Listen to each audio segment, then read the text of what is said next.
ලංකාවේ වනාන්තරයක නිදහසේ හිටපු කුරුල්ලෙක් අල්ලාගෙන ගිය ඉන්දියාවේ ධනවත් සිටුවරයෙක් රංකෝඩුවක හිර කරගෙන ඌ ඇති තැටි කළා.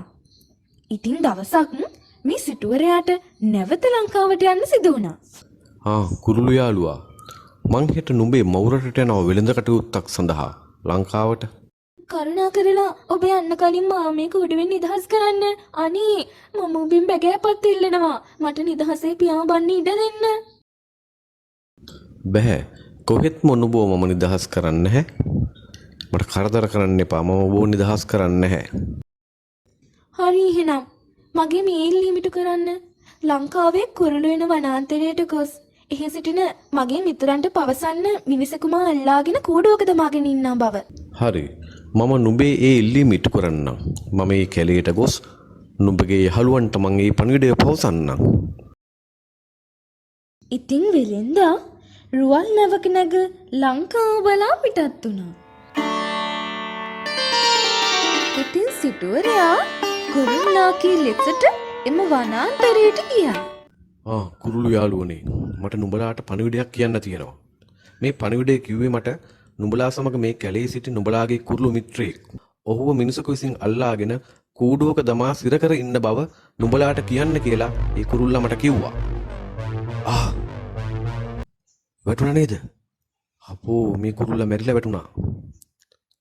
අපෝයි, මේ මොකද්ද මේ වුනේ? දැන් මම මොකද කරන්නේ? මං හිතන්නේ මේ කුරුල්ලා මගේ ගෙදර ඉන්න කුරුල්ලගේ නෑදෑයෙක් වෙන්න ඇති. ඔහු අල්ලා සිර කරා ඉන්න නිසා මොහුට ඒකට දුකක් දැනෙන්නේ නැති. මේ සත්තුත් මහ පුදුම සත්තු.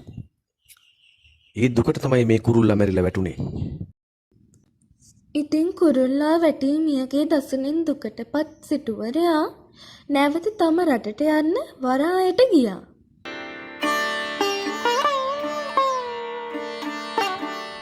නැවත ගෙදරගේ සිටුවරයා දුටු කුරුල්ලා ඔබ නැවත ආවද?